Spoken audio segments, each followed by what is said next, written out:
Hello, everyone, and welcome back to Do We Know Them, episode 77, Friday night edition. Well, you're not seeing this on Friday night, but we're filming this on Friday night. I mean, maybe. We don't know. Usually we try and upload early, and that's why we'll wait till the next day sometimes, but maybe this will be an evening episode. No, and even if it was, this is Monday's episode. Gosh, Lily. Damn it. Start over.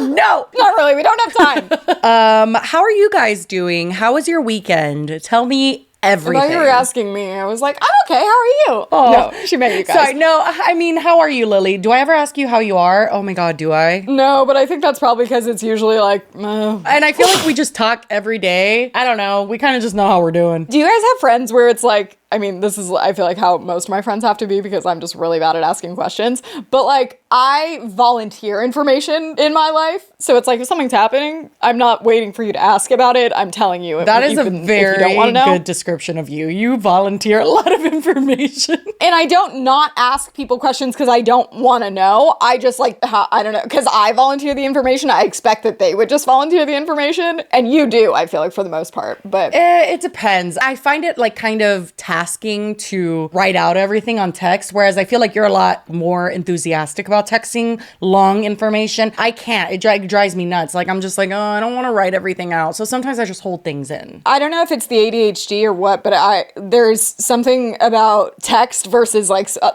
someone commented one time and said, why does that girl sound like she's buffering when she's talking? And I'm like, because my brain works faster than my mouth or the opposite. And it's just like, it doesn't match up and I can't form thoughts. But texting, I'm great at. That's really funny because it's like, it's such a creative diss. Like, you can't even be mad at it. I even responded to one time saying, you know, when you like forget what you're saying mid-sentence, but you forget with just enough of a window to be like, if you kind of keep talking, you can maybe remember it before the person notices that it's completely just escaped your mind. That happens to me a lot, and I'll just kind of like kill time, and I don't know if I'm making any sense. Probably not because I'm buffering.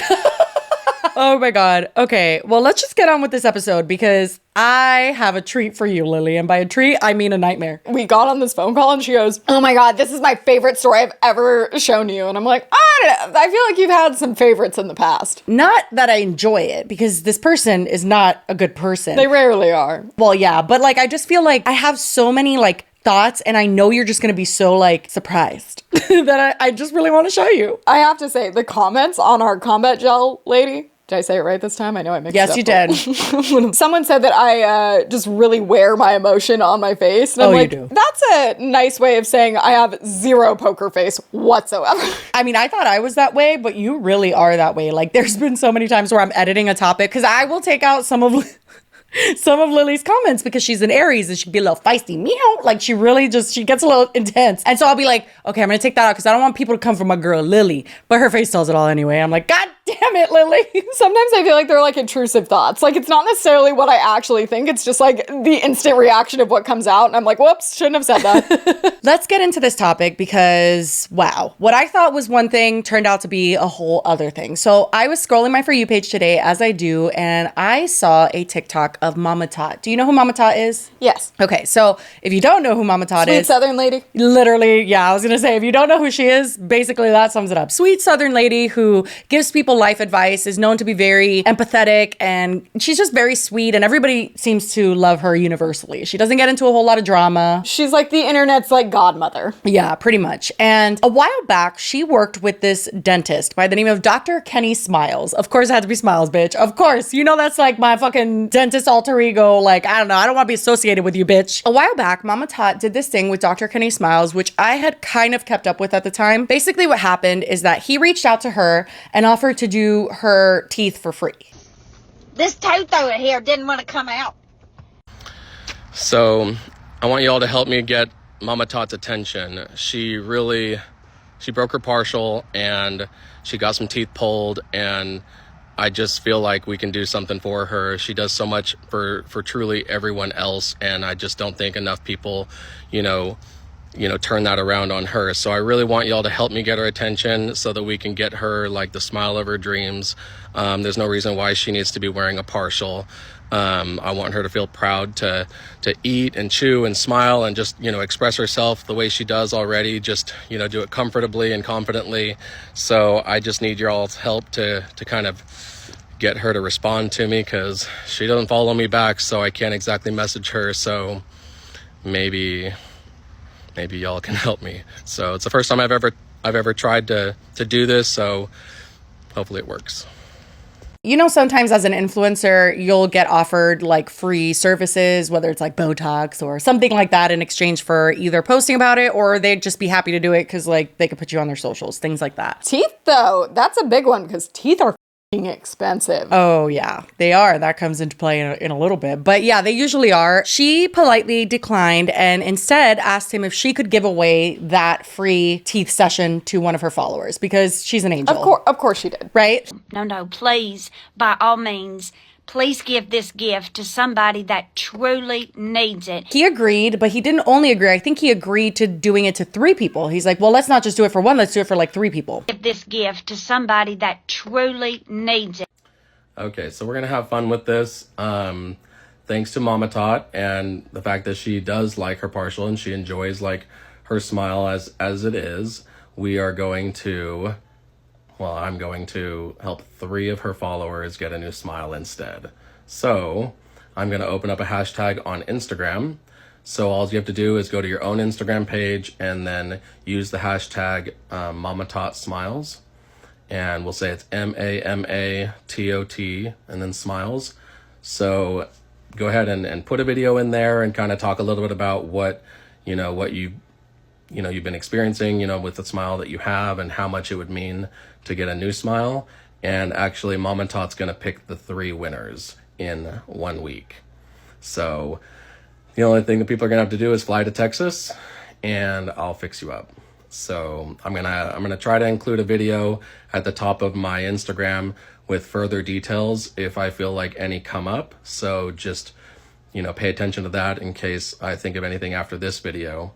But I really do appreciate Ophelia for putting up with all of the banter that you've been getting as you have been dealing with the rejection, I guess, of a new smile. I think that I think it's amazing that you really do understand that there are a lot more people out in the world that do need a lot more work than you, and I think it's amazing that you thought of other people again first. So I'm happy to oblige. So I hope that you'll let me help some of your followers out, and I look forward to seeing some of the stories out there of the people in need and how we can both help them. So again, it's hashtag MamaTotSmiles, and let the games begin. Oh shit, love him. Yeah. Well, hold on that. Nope, not yet. Never mind. Hold on, reel it back in, sister.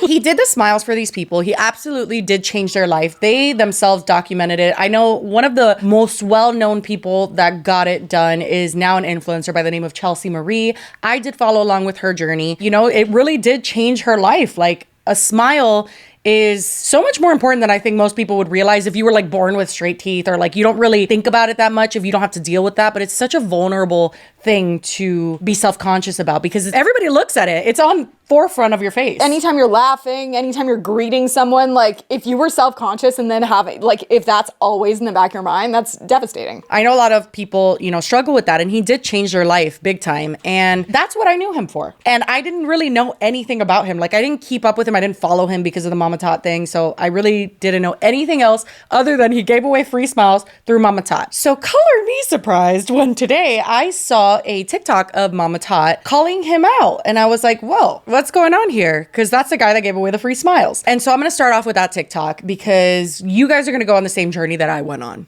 And that's whether you like it or not. Tired of people disappointing me like you just wouldn't believe, okay? I have been disappointed every single day since I don't know, like 10 days straight now, probably. So here's the thing. I appreciate every single thing that Dr. Kenny has done for a lot of people. And I know that he has changed lives in such a beautiful way. And I will always be grateful and thankful for what he did for the 3 people that won the Mama Tot Smiles. I will forever be thankful. And so will they. And I am not speaking for they. I am speaking for me. But after what I just saw, I can no longer publicly support Dr. Kenny. At all, Kenny, actually. What did you do? And I understand that when your account gets so large, other people might help you at times. My girlfriend Lissa will answer a message for me if I tell her to. So I get that. We need a little bit of help. I've got a triple large account. So the fact that I only have one person that helps me, we're already like overloaded. So if this was not you that answered this message in that manner, you need to address it. If it was you, you certainly need to address it and understand that you're just too damn grown to be speaking that way, and how unprofessional and how degrading to somebody. When it comes to somebody's dental care, that is some of the people's most biggest insecurities, and they are already opening themselves up because they're extremely vulnerable. So to be spoken to in any other manner other than, hey, you're safe with me here, is unacceptable. So please fix this.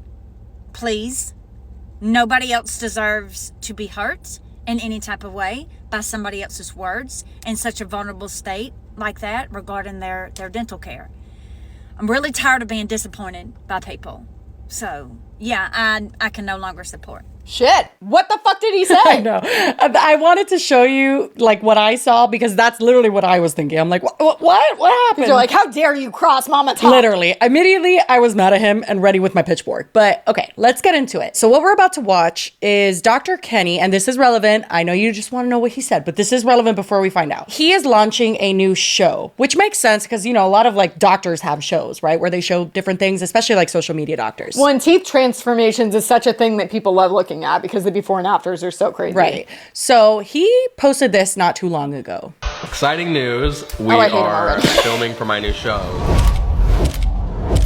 We have open auditioning happening right now. If you feel like a new smile would change your life forever, then I want to hear from you.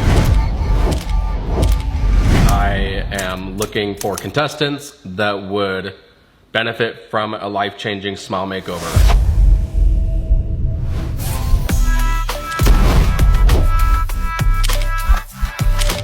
We are going to be opening up a hashtag that will allow you to submit a video, and in that video, tell your story. Okay, the hashtag is DKS Casting, not Casting Couch, so be aware. I mean, if you want to send one of those, your account might be canceled. There's more to that video, but that's the important part. Wasn't that an interesting little tidbit? First of all, my initial reaction was, that's the dentist? He's like literally like sitting on the couch, like, where's his beer?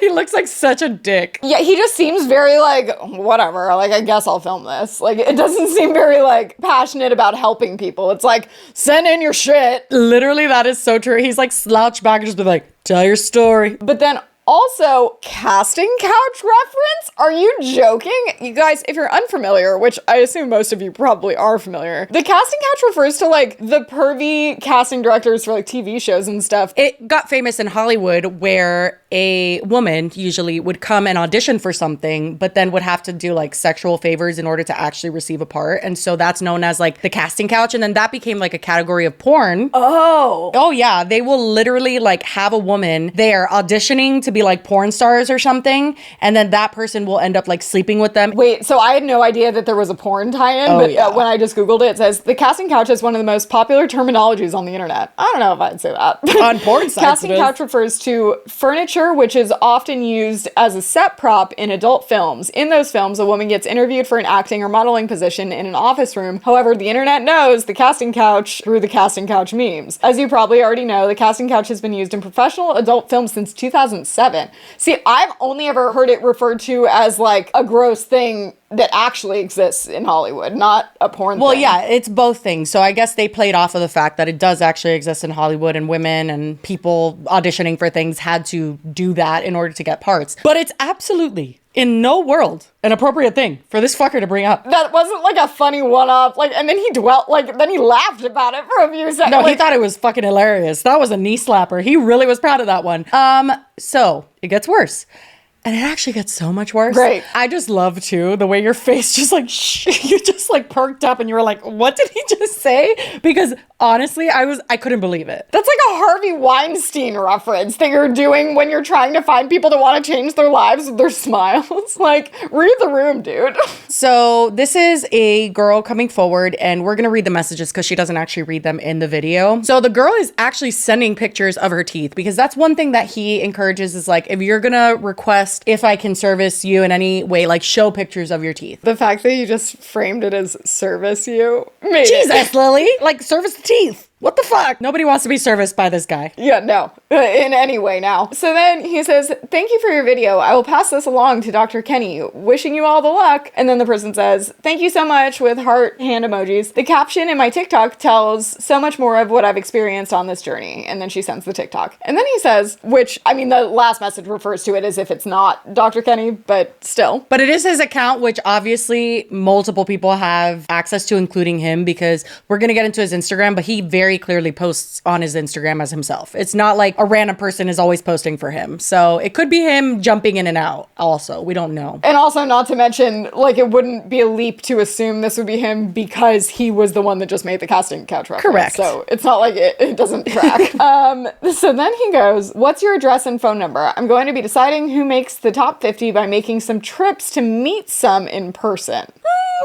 Can't you just zoom? That's already a little strange, but okay. Maybe he's just really thorough with... No, that's weird. Don't even say he's thorough with his exams, because that's not even sitting right with me at this point. Jesus. I'm not laughing. This is absolutely disgusting. No. I'm just uncomfortable. Same. I mean, I am laughing, but it's because I'm uncomfortable. And then he says, and please send me 10 more pics of your size, shape, and stuff like that, please. The show is about a lot of things beyond teeth, so that will help me. Clothing optional, with a skull emoji. What? First of all, when he said size and shape, I still thought he was referring to teeth. So he's not then? Oh, I immediately when I saw that, I thought, like, no. Like, ugh, he's so disgusting. At best, it's that he's being really shallow and wants to pick, like, certain types of people for the show. But at worst, he's just disgusting. He's a fucking perv, followed by the clothing optional one. Oh my god, and a skull emoji? How, what? So that's what prompted Mama Tot to make her TikTok, obviously, because even though it is not her fault and she couldn't have known,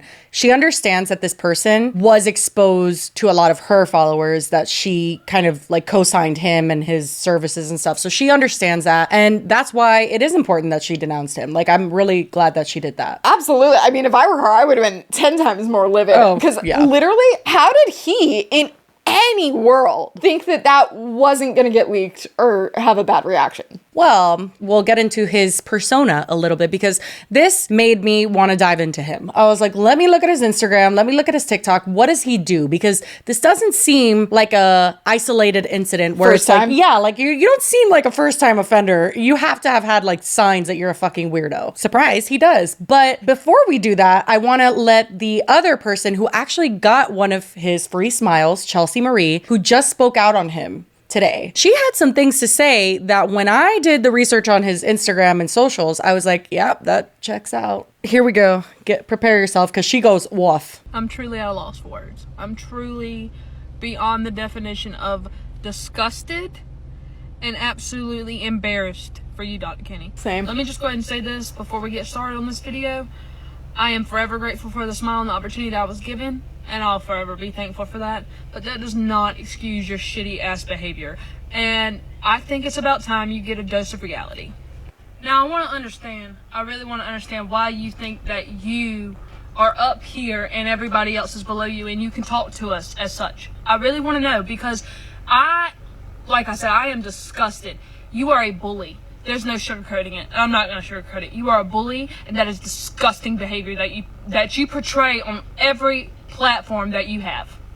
Let me just say this. Take away that money, and you are no better than the next person. That does not, just because you have money, does not mean you can talk to people how you talk to people. There are people out here who are sensitive. I am sensitive. Did I act sensitive whenever I got my teeth fixed? No, because at the end of the day, I was getting a free smile, and I wasn't going to piss in your cornflakes. But I think I speak for everybody when I say, get your fucking shit together, buddy. get your shit together, because that is unacceptable. How you talk to people, how you sexually harass women, that's not okay. Never will it be okay. And if you keep on down that road, you're gonna end up right back to the lowest of the fucking low. You understand? People like you don't get happy ever afters. People like you live in fucking misery their whole life, and you really need to get a grip on life, because I have had it. I have kept my mouth shut for almost a year. I have just let shit go. I have seen shit on my For You page that I am not okay with, but I did not speak up. But now I'm speaking up, and I'm speaking up for everybody. It's not okay. It will never be okay. You walk around like you're God. Newsflash, buddy, you're not God. You have no right to judge anybody on what the fuck they're going through. Get it together. I'm going to pray for you, because at the end of the day, the Lord works way better than anybody else, and karma is a bitch, and you reap what you sow in life. So keep on with that attitude, keep on being a bully, and you're really going to see how bad life gets for you. You're really going to see. I hope this is a wake-up call for you. I hope you open your eyes. I hope this doesn't piss you off, but it makes you pissed off at yourself for how you're acting. Enough's enough, and I've had enough. I'm not going to keep my mouth shut no more. Get it together. Quit being a bully. Quit sexually harassing women because you feel like you can. You have a wife. Get it together. You have a family and you have daughters. You're showing a real good example for your daughters. Get it together. That's all I gotta say. Get it together. I feel like I need to go to my room. I feel like I was just grounded. She just slayed that so bad. Yelling at me. I don't know what to do. She just slayed that so hard. But it also makes me kind of, for a second, question, what did she experience with him? Because she is fucking I thought she was going to tell us what happened with her. All right, so like I mentioned before, I didn't really keep up with Dr. Kenny, and Lily had no idea who he even was, but it turns out that Chelsea's involvement with him has been completely documented on TikTok. So that means that we unfortunately do know what she went through with him, because it was all posted on his TikTok. And honestly, it was awful. It ranged from him bullying her for how disgusting he thought her teeth were. All right, well, look at what the cow drug in. Talking about your outfit. Oh, yeah. I don't know what this is, but it's a first. Your teeth actually match your jacket. They do. Yes, they do. A little brown and white. And then, of course, in true Dr. Kenny Smiles nature, it ventured off into sexual harassment territory. Go ahead and put those babies in. Damn.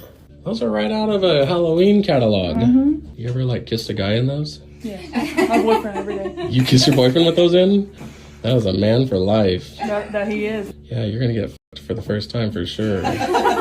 Like I said, I didn't really follow this when it was happening. I saw some of the transformations on my For You page, but I can't believe that he got away with this. And recently, Chelsea took to her TikTok to kind of explain her mindset and why she continued on with treatment with Dr. Kenny. I didn't know who Dr. Kenny was before the Mama Tot Smile contest, so I didn't know what type of person he was. I never heard of him. It wasn't until I flew to Texas and got my temporaries that I knew the type of person he was. But please tell me why you would have flown all the way to Texas, get your teeth shaved down, get temporaries put in your mouth, and then not go back and get your permanents. I did not sit 15 hours in a dentist chair and listen to him joke about how fucked up my teeth were for me not to completely get them fixed, so I'd never have to worry about another person cracking a joke like that at me again. Yes, he was a bully. Was his behavior okay then? No, it was not. It was very much unacceptable, but he was not sexually harassing me. He said one or two comments, but it was nothing like what he has said to other women.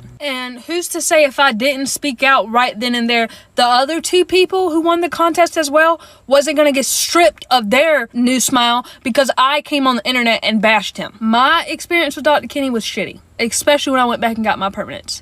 He talks to his employees like absolute shit. All in all, I understand it. I mean, she was, again, in a very vulnerable situation. This person was in control of something that could change her life, and I don't blame her one bit for anything she did in this situation. It's weird because he almost deteriorates someone. They're in his chair, they're in this vulnerable situation. He pushes them down so far, and then he wants to be the one to build them up and then parade them around as look, I did that. I changed their life. But really, it would not have taken much effort to allow his patient to have their dignity along with showing their transformation. You don't need to crush someone in order to build them up. And I think that he just likes doing that. But anyway, I just wanted to quickly interject here with Chelsea's experience because I feel like it's relevant here. And because again, teeth are so expensive. And insurance, even if you have great insurance, it doesn't really cover that much. I got a root canal. I had great insurance when I was working at Clever, and I still paid out of pocket, like, I think over $2,500 for one tooth.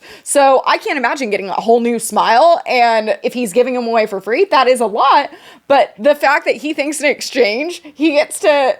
Bully is a weird word to use. Nope, it's not, because he does bully people online. Yeah, so... Oh, I was like, because it just sounds like straight up textbook sexual harassment. But well, that's the thing. It's one thing what he does with his clients. It's another thing what he does with people online. So...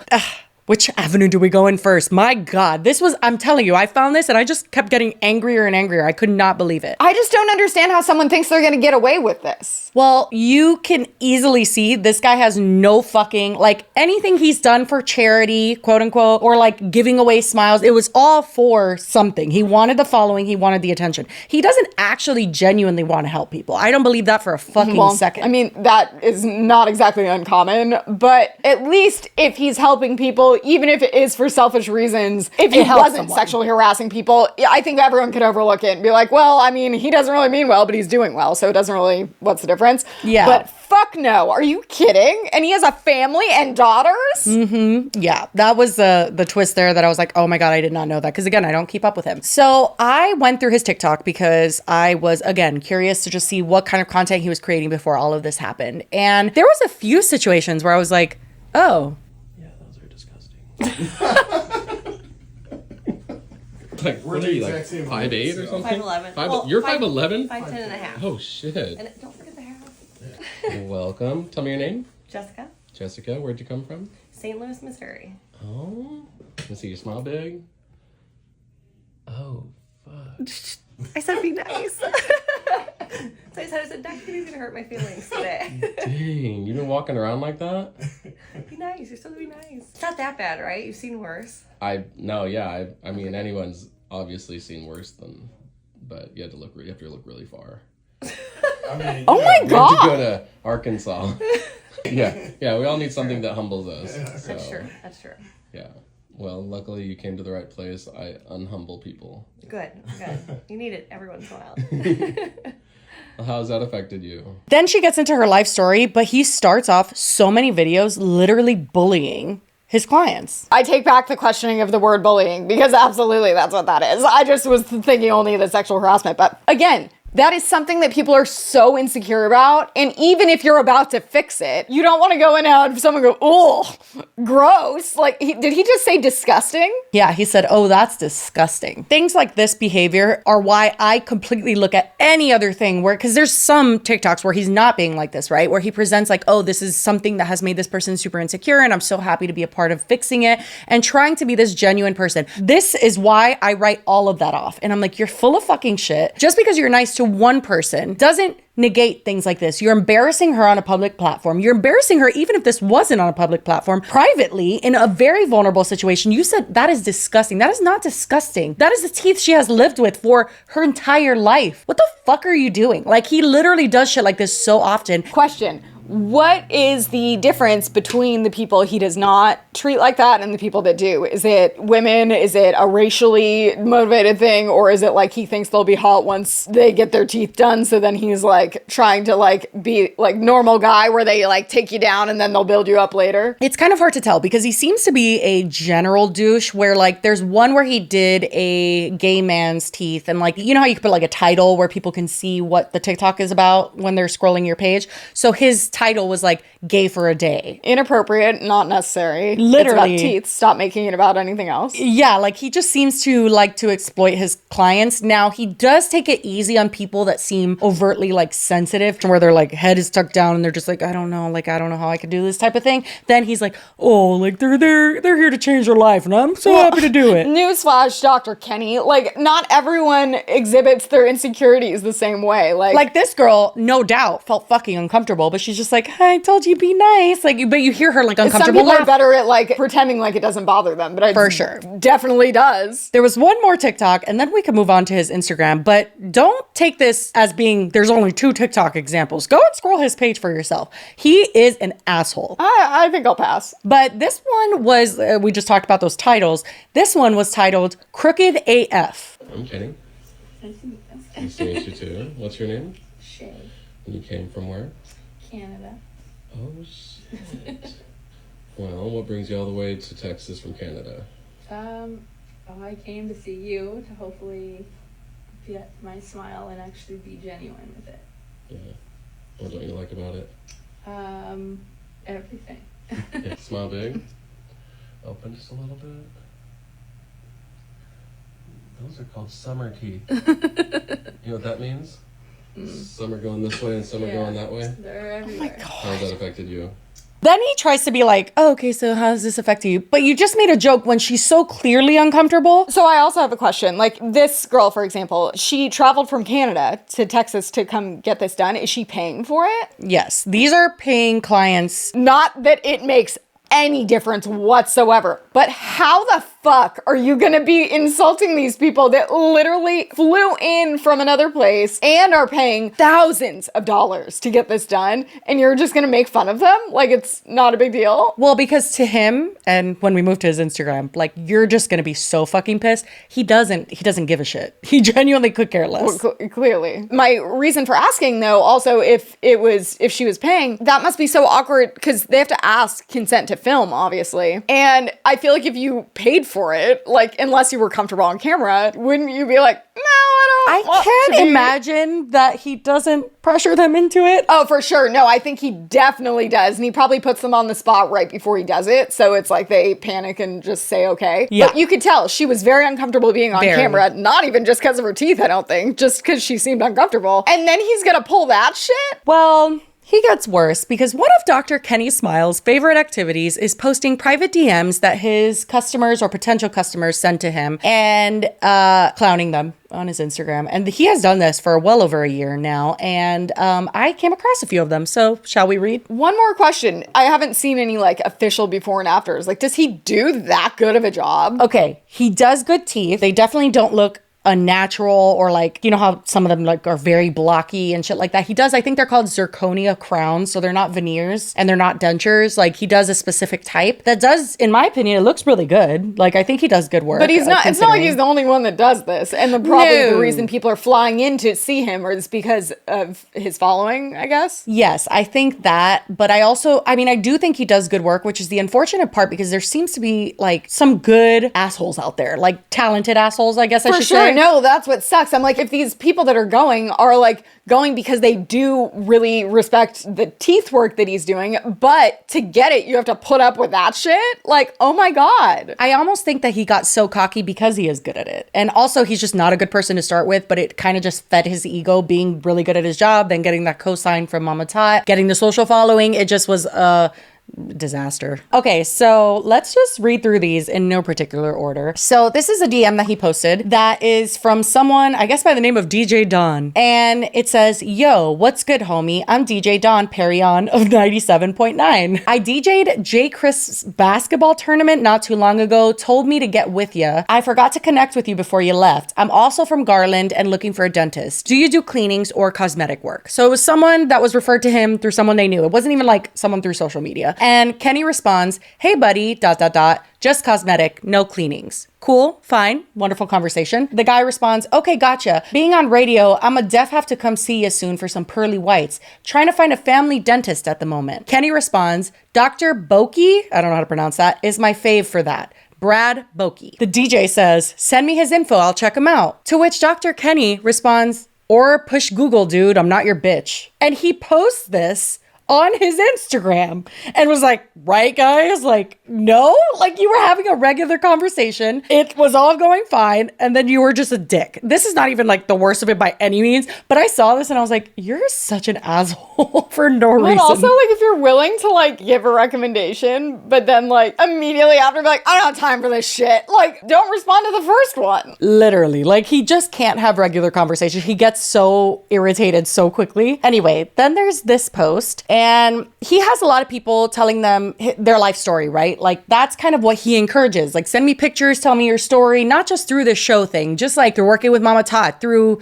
giving free smiles in general, you're gonna get a lot of people who are gonna tell you their story. So this person was giving them her story, and we don't see the beginning of the message, but she continues on to say, my kids are 8, 10, 15, 16, and 17, and I want to smile for pictures and enjoy the years I have left with them. You know I don't have one single picture of us as a family. Pretty fucked up, ain't it? I can't afford help. I just need advice on what to say to these pool-happy dentists here in Florida. Thank you for your time. She probably knows she can't afford his services, but she's like, all they want to do is pull out my teeth. I don't know what to do. He responds saying, don't say anything. Just show them money and they'll stop pulling them. But if you don't have any, they're going to pull them every time. To which she says, the root of all evil, get it, LOL, thank you for being honest. And he responds, it's actually just paying for shit that costs money. So he's being like, they're not like trying to screw you. It's just like expensive to do. But he screenshots this and posts it to his page. And his caption says, the root of all evil? Well, I guess paying for dental services makes money the root of all evil, with the facepalm emoji. I'd say making stupid decisions in life is ... kind of like having 5 kids. Sir? What?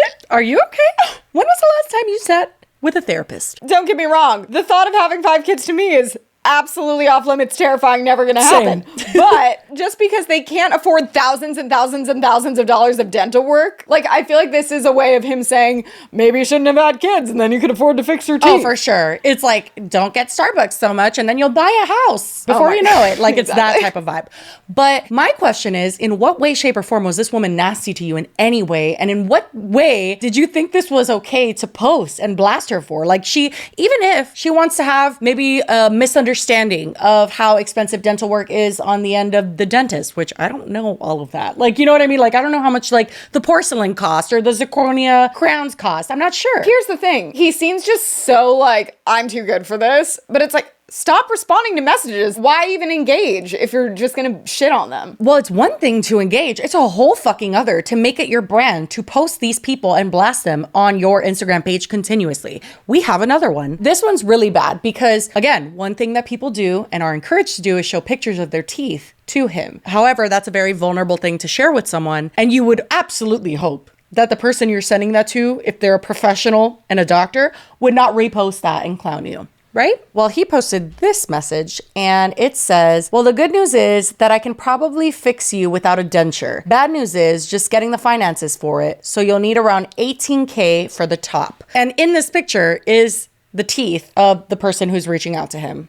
This person says $18K just for the top. So pretty much for the average American, it's not affordable. You can get the 4-on-1 denture with 4 implants much cheaper than that, which I'm not saying that he shouldn't feel annoyed. Maybe that someone's like challenging his worth or like what he does or whatever the fuck. But what follows is absolutely inexcusable. Dr. Kenny replies, yeah, which is way better than natural teeth, with a rolling eye emoji. No, the natural American can't afford a house and a backyard either, but you don't see them trashing the banks for that reality, with a middle finger emoji. Next time, don't show the most fucked up mouth in the world if you don't want a price to match it. And his caption for that, because again, he posted this publicly, says, is it Friday yet? Oh, fuck yeah. Sir, you're the fucking worst person ever. Oh my God. This is insane. Honestly, that person wasn't even like dissing him. It was just like, oh shit, like dental work is so expensive. And honestly, I don't know what the cost of the materials versus the labor, like I don't know how much dentists are making, but I know that they are pretty wealthy. But that wasn't even like an insult to him, like, oh, $18K, you're like fucking people over and charging too much. He was just pointing out like, oh crap, like that much for the top. So like, I'm not going to be able to afford that. Or it's okay to feel absolutely frustrated with our system because, yeah, it is fucked. And I'm sorry, but $18,000 for the top of your teeth, like, unless materials are $16,000, it ain't added up, sister. That's the thing. It's like, I don't know what everything costs, and I'm sure some of it is expensive, but like, not that expensive. And I'm not saying that he's not probably the same priced as most dentists even, but most dentists aren't responding like this. They would be like, offer you a payment plan or suggest a cheaper option that you could afford because they are people that are empathetic and understand that people Or I would honestly prefer that they just don't answer. So there's one more Instagram one, but again, no shortage if you want to go on his social media to look for yourself, because he really made this a habit to post these messages and he thinks they're hilarious. There's such a problem already with the messages themselves, but then the fact that he's publicly posting them is just like vile. That's what makes him a fucking bully. But this one was someone responding to his story saying, I want a new smile. And then they responded again saying, do you not respond on Insta? He answers back and says, yeah, I do. Do you know how to follow directions? My bio tells you to send me pics and you haven't done that. And she says, oof, I guess you skipped bedside manner classes, already not a good fit, which totally fair enough. Like, he's being an asshole for no reason. And he says, peace, bitch. I cannot fathom a doctor, a dentist, any kind of like medical professional responding and being like, peace, bitch. Well, this seems like it got leaked or something. He's posting it again. Like, it's fucking insane. And his caption says,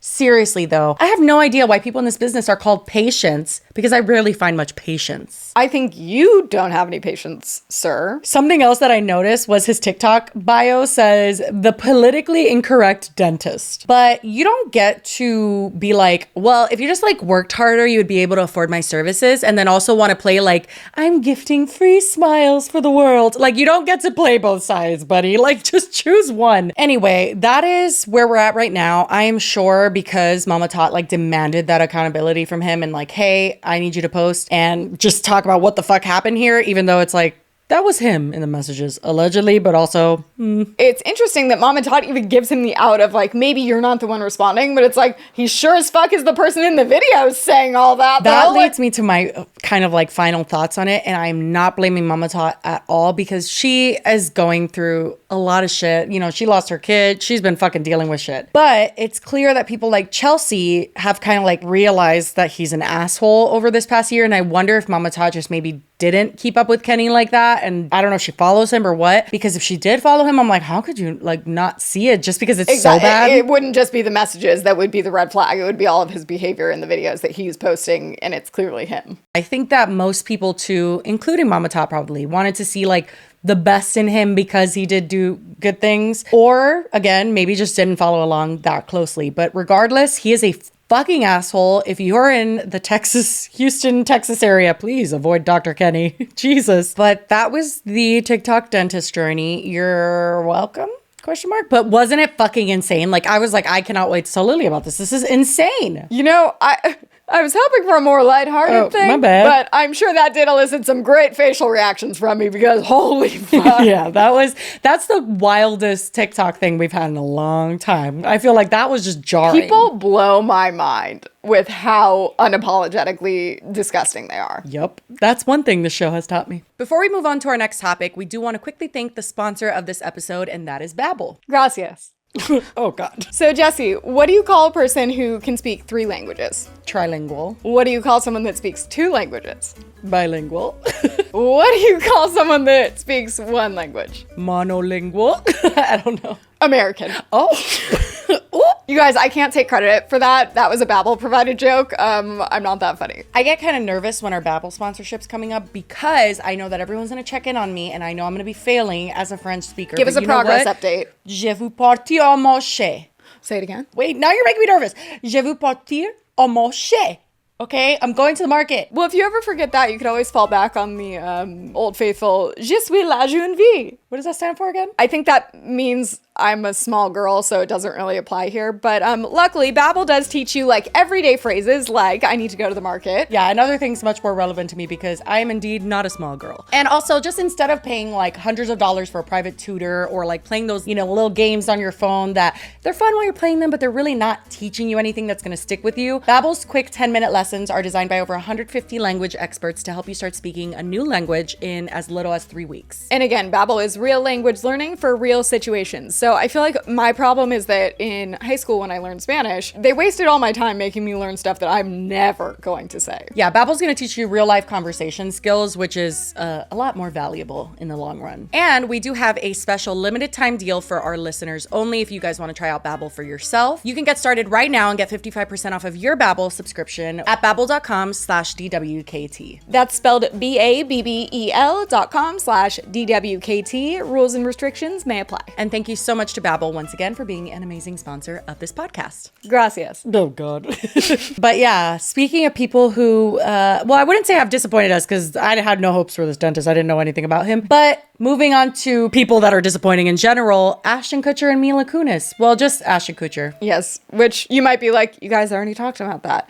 Well, there's more. Jesse sent me, I've received a lot of TikToks because it ranges from like conspiracy theories that have come out of this, which honestly, I don't not believe some of them. And then there's also some that are just like pointing out weird aspects that we didn't necessarily pick up. It's like we picked up on it being weird, but we didn't know how weird it was. First example I think we should go over is, you might remember if you watched our episode where we covered Mila and Ashton's apology, if you want to call it that, and we read some of the sections from their letters. I'll say right now that while I was editing and pulling the assets for that, like I had read the letters and stuff, but I had not watched all the old Mila interviews prior to when we filmed. So then when I'm editing and I'm re-listening to us talk about it and reread these letters, I know a lot of people have like come out and said like, well, what if they really do believe that he didn't do it and that's why they felt comfortable writing the letter? Well, first of all, he was proven guilty. So, I mean, you could still believe him, but like, it gets a little sketchy when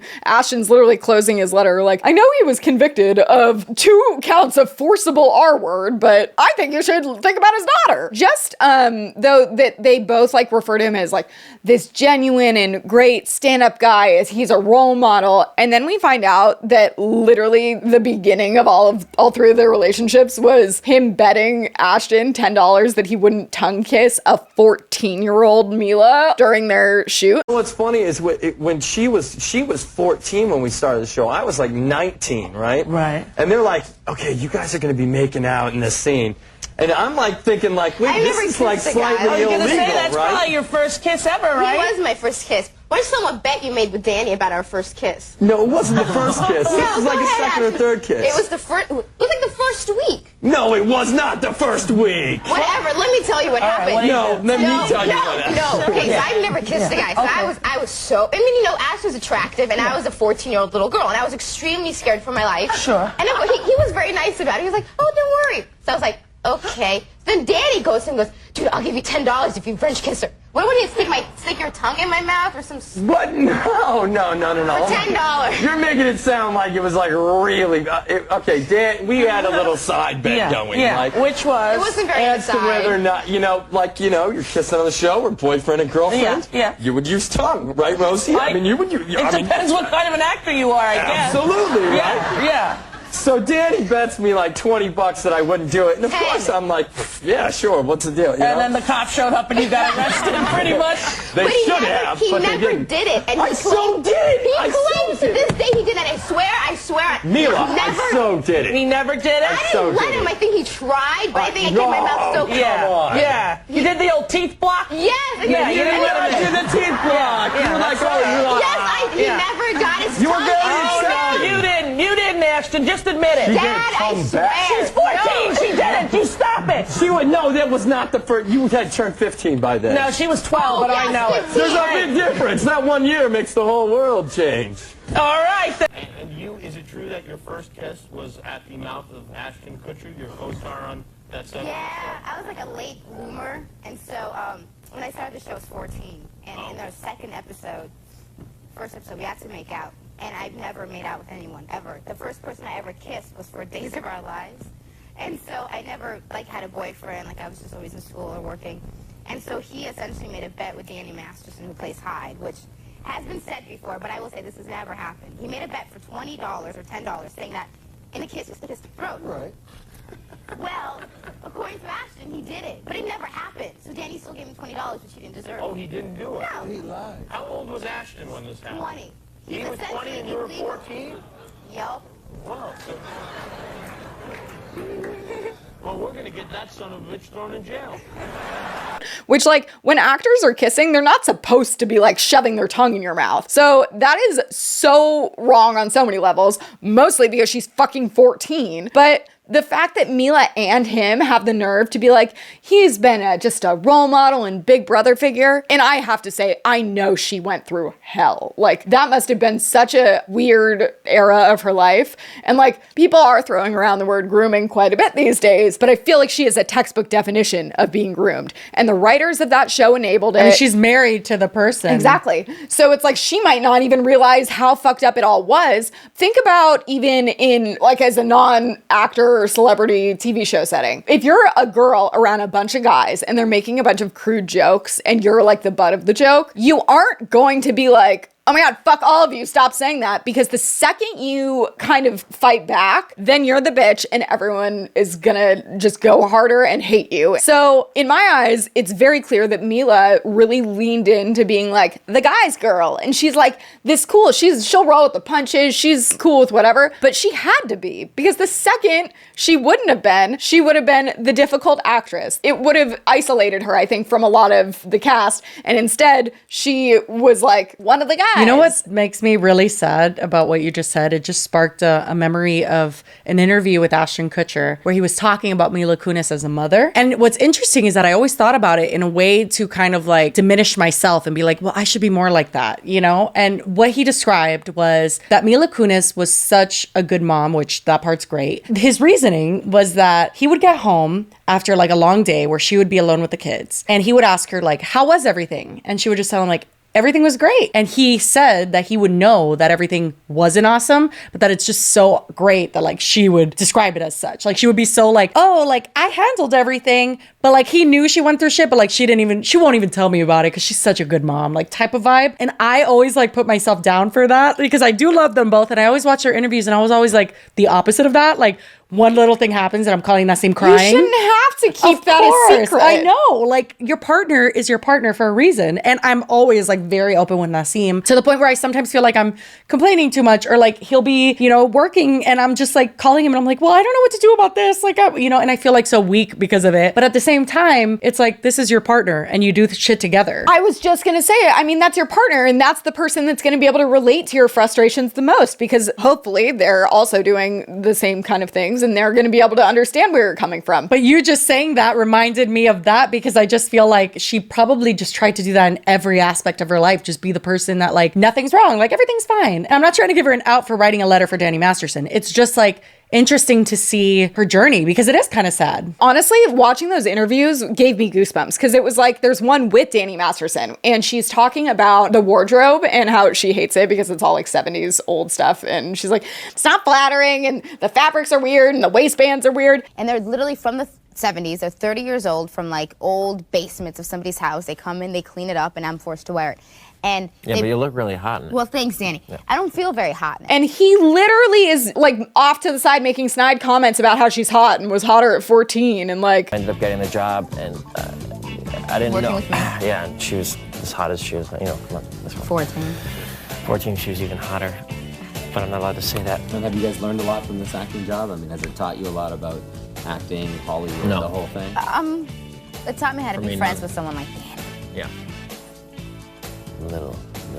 And this is what grosses me out the most. That show, literally, apparently by the end of it, she had made out with every single cast member that's a guy besides, I think, Topher. And she even describes in an interview that, like, she was the whore of the show. I'm worried about you on the show because you keep boy hop. What? Because I'm the whore in the show? I think so. I know. It's upsetting to my parents as well. Off camera, I know you're such a nice lady. Thank you. you. You're all of 19. Yes. Yeah. And you're in the show though, you're just bed I'm the one who's kissed every single guy in the show except for Topher. Except for Topher Grace. And in fact, I've kissed Laura's boyfriend, Chris, who guest starred on our show. So I've kissed the Mastersons. I've kissed everybody. That's so wrong, isn't it? Yeah, it is. Yeah. It's quite wrong.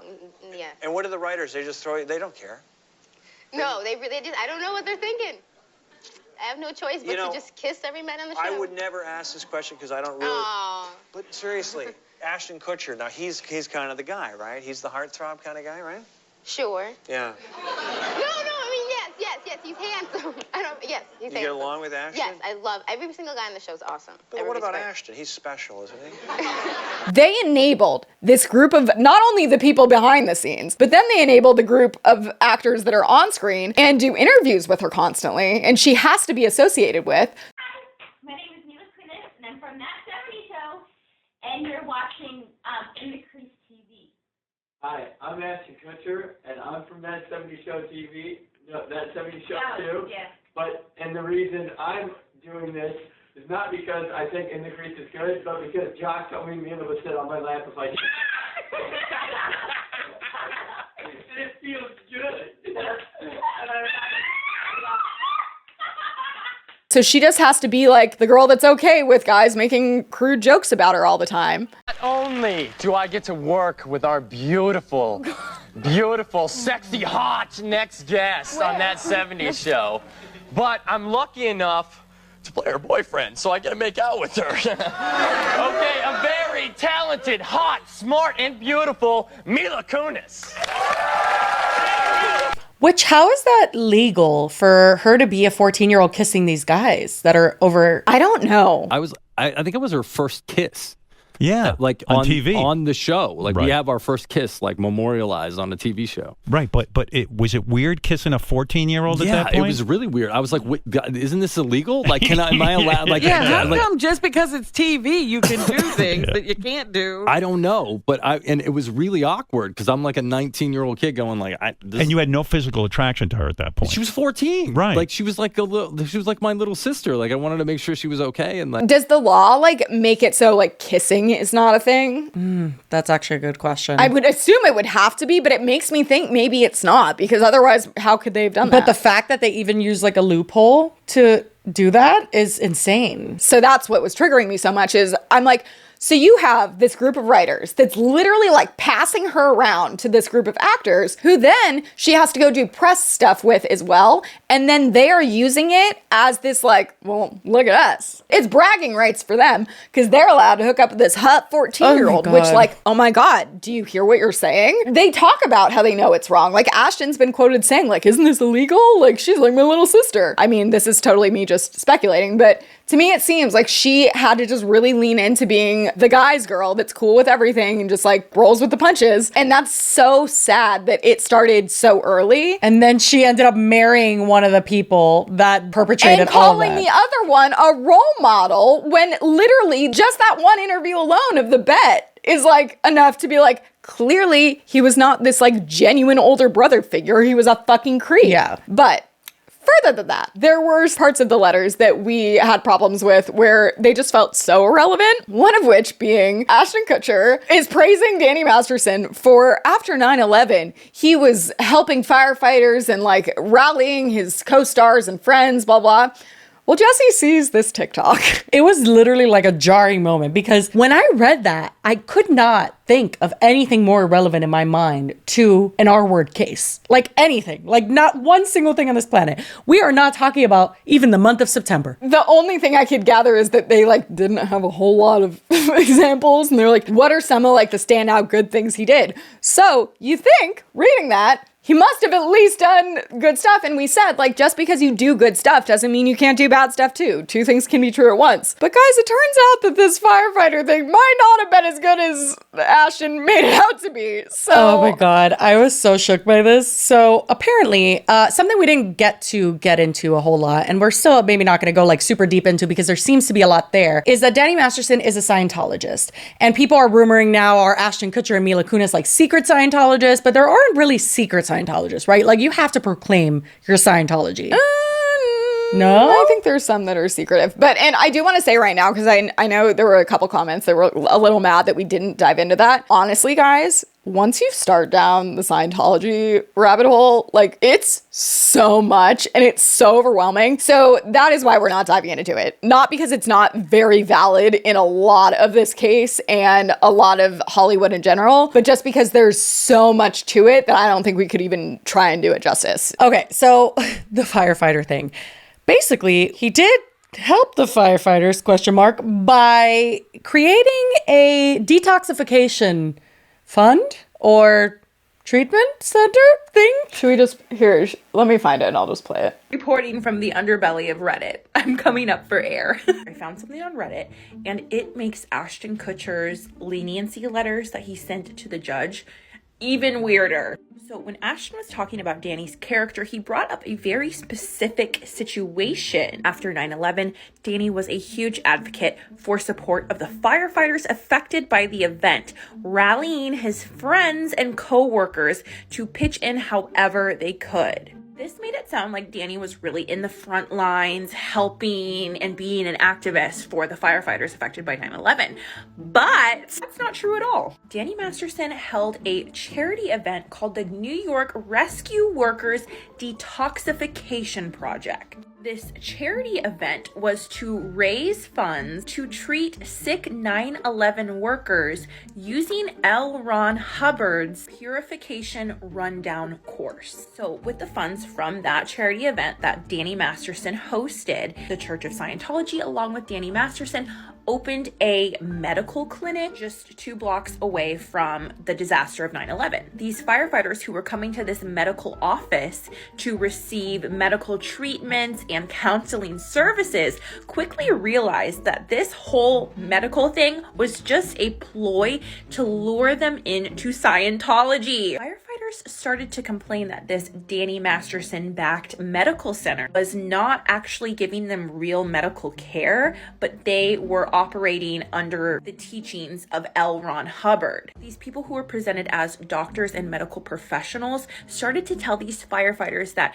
they cannot use their antidepressants anymore, they cannot use their blood pressure pills anymore, they could not use their inhalers anymore. Some of the issues that went on in this medical clinic were staffers were discouraged from calling 911 in emergencies, medical treatments went on when doctors were not present, employees were urged to use L. Ron Hubbard's book, Clear Body, Clear Mind, as their only treatment guide, even if it wasn't working. Like, this is insanity. One firefighter almost lost his life when these Scientology workers put him in a 170-degree sauna, made him exercise, and gave him a large dose of niacin. This firefighter began turning blue, and higher-ups just said, oh, he's just having a manifestation.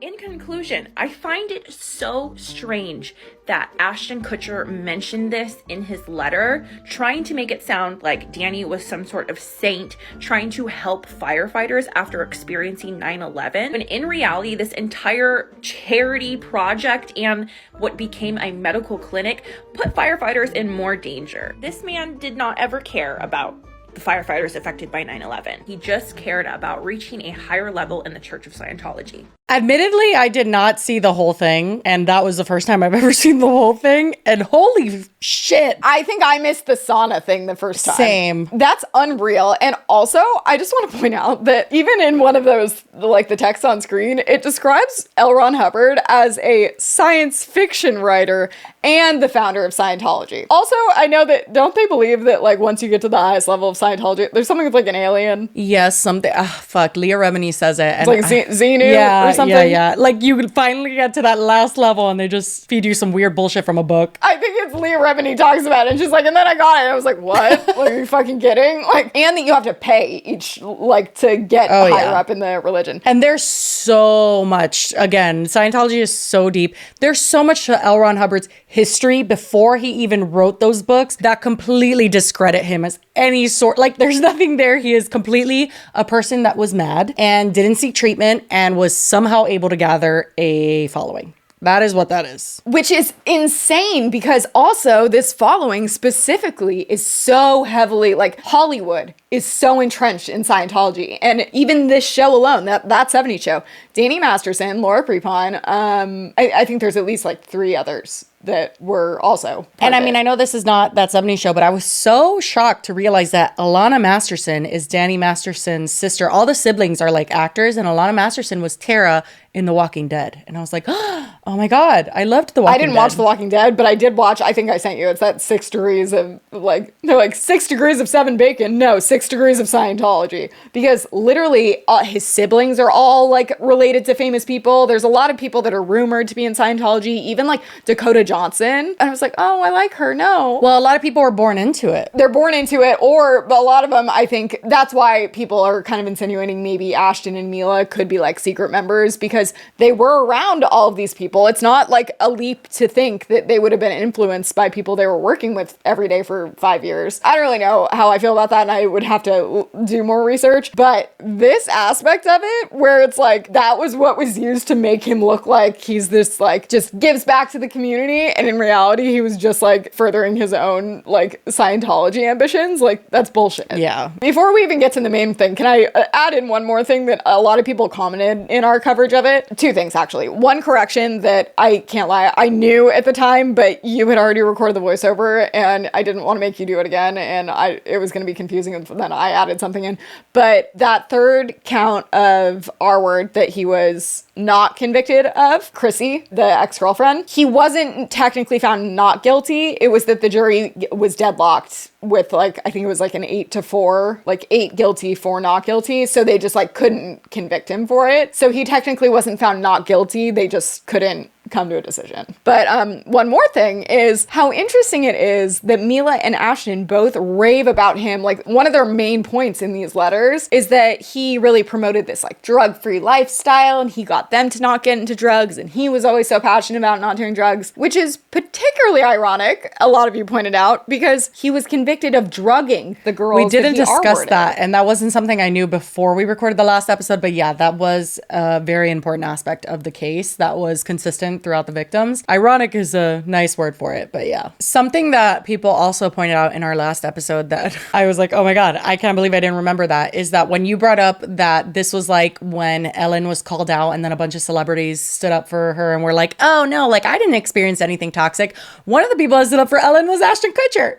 And I was like, oh my God, how did I fucking not realize that? But anyway, the reason why we're even bringing any of this up is because there is a bit of an update here. We did talk a little bit in our last episode about this, how Ashton Kutcher was the founder of Thorn, and Thorn was an organization, a charity that worked with sex trafficking victims, and that is very contradictory. Well, it has come out that he has since stepped down from Thorn. Oh my God. So also another thing of this, I like totally just like had a just completely brain fart. Forgot that he was ever married to Demi Moore. I don't think he had kids with her, but he was like the stepdad to her kids with Bruce Willis. Like, yeah, wow. And it was when he was pretty young. Like, she's way older than him, which I know that it was like a huge thing, but like I totally forgot about that. And that's who he founded Thorn with. Wow. Yeah, that was like a part of my brain that it was there, but deep in there. I forgot that. But so he has now stepped down as... Oh, wait a second, though. That's interesting. It says he has resigned as chairman of the board. I don't think he stepped down from his position within the company. That's what I was going to ask, because I know he founded it, or like co-founded it, I guess. But there's always these like stipulations with people that step down from giant companies like this, because normies like us don't really understand how it all works. There are multiple positions that they hold in a company. But if he's still the founder, then that would mean that if there is, I mean, I know isn't it a nonprofit, but that doesn't mean that it's a nonprofit. You know what I mean? So it says he exclusively shared with Time, and P.S. this is Ashton Kutcher wrote this. After my wife and I spent several days of listening, personal reflection, learning, and conversations with survivors and employees and leadership at Thorn, I have determined the responsible thing for me to do is resign as chairman of the board effective immediately. I cannot allow my errant judgment to distract from our efforts and the children we serve. Victims of sexual abuse have been historically silenced, and the character statement I submitted is yet another painful instance of questioning victims who are brave enough to share their experiences. Yes, you didn't realize that sooner? The mission must always be the priority, and I want to offer my heartfelt apology to all victims of sexual violence and everyone at Thorn who I hurt by what I did. And to the broader advocacy community, I'm deeply sorry. I remain proud of what we have accomplished in the past decade and will continue to support Thorn's work. Thank you for your tireless advocacy and dedication to this cause. I don't see many other ways this could have gone. Like, there is no way for Thorn to continue their work, quote unquote, because at this point, I have something else I want to discuss just very, very quickly. But there really is no way that Thorn could have continued on with Ashton Kutcher there at this point. Because when you're not just questioning a victim. That's not what happened. You didn't just discredit a victim. That's not what happened. You supported a And you did so in a way that could have very easily helped him evade justice. And that is criminal. Like, I find that just unforgivable. And you know what? It also speaks volumes to the whole idea that, like, they never thought that these letters were going to get seen, because he could not have possibly written that with the possibility that it would have been made public, because he knows that that is literally, like, you couldn't have a worse take when you are the co-founder of something like Thorn. Like, that's career suicide, no doubt. One thing that I'm so grossed out by is that there is a chairman, another board member, someone very high up in Thorn, who has allegedly raped their girlfriend, ex-girlfriend. I don't know the details of it. There's a lot of really creepy ties if you look at the board of Thorn. One of the people on their board is a guy named Joe Lonsdale. Lonsdale was also recently accused of his ex-girlfriend of depriving her of food and raping her repeatedly. So he's, on the board of this feel-good NGO. And they are still on the board of Thorn, and they have been accused of violently raping someone. So my question is, what the fuck is going on over at Thorn? Well, and it's kind of telling that Ashton stepped down because he is a celebrity and has so many eyeballs on him, and people like aren't going to let up until he does. But the other guy didn't step down. No, he's still there. Because no one knows who that is. No, that flew under the radar. So why bother? They're fine with keeping him on. I know a lot of people, because of stuff like the board members and some other weird things that are mostly just like allegations based on conspiracy theories that are not really rooted in evidence by any means, but there are some weird connections here and there. And I know a lot of people have raised question about, like, what does Thorn really do? Because I guess one of the things about them is they're kind of secretive about the software they use, because they claim that that would hinder its efficacy in like being able to catch these people, because if people knew how it worked, then they'd be able to figure out how to avoid it. So it definitely has put Thorn under the spotlight, which is understandable why that would result in him stepping down for sure, because he has screwed them completely. And I really hope that there's nothing, that there's no like secret agendas going on.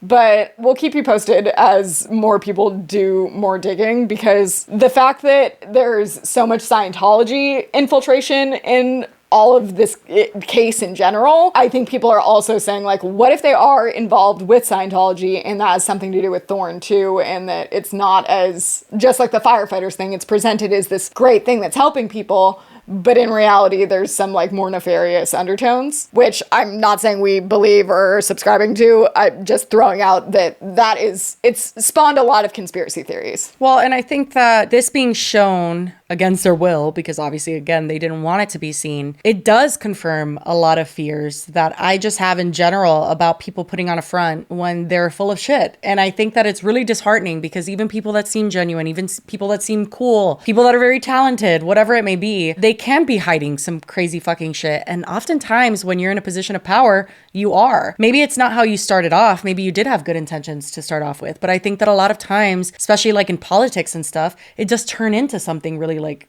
dark and something you didn't want to get involved with, but now you are. Yeah, I don't know. But this made me feel so gross. I hate when we end the episode on a gross note. I'm trying to think if there's anything funny that we just like sent each other in the last day or two. Nope, just sad and depressing news. Well, I guess we can end it on another plea for you guys to help us decide what we're going to be for Halloween, because that's coming up. Yeah, we'll leave you with. We'll definitely leave you with that.